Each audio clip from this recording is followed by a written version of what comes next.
Well, yung sinasabi na ako, sa mga nangyayaring events ngayon, lalo na sa mga student athletes, so dapat pinapakita dun na may accountability ang school.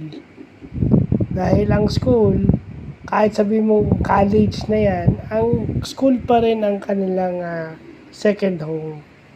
At habang kahit nasa off-campus yan, for as long na activity yan, for yan sa student athlete, kaya nga student athlete kasi hindi lang athlete yan, students din yan. So yun, yan yung mga future professional basketball players, whether sa PBA or sa abroad. Yan.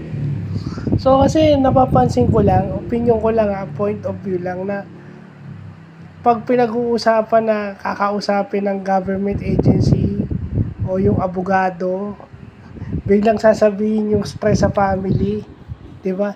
Abogado nga ng pamilya yon, bakit hindi payagan na kausapin?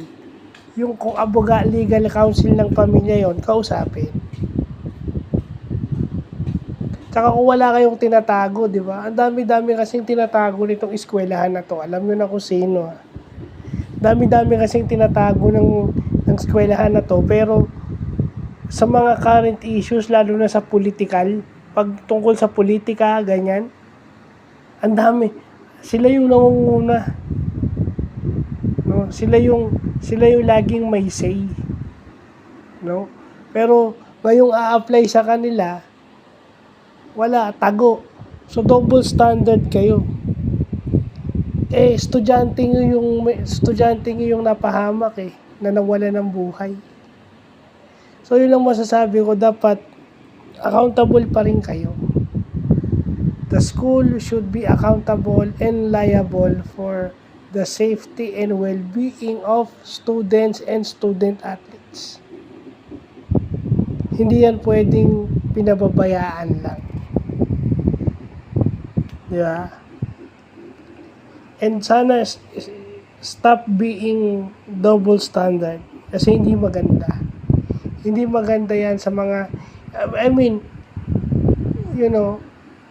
the Lord Himself, Lord Jesus Christ Himself, hindi siya double standard.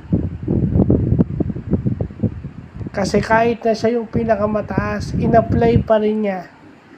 In-apply niya kung ano yung patakaran sa mga tao, sinunod din niya yun.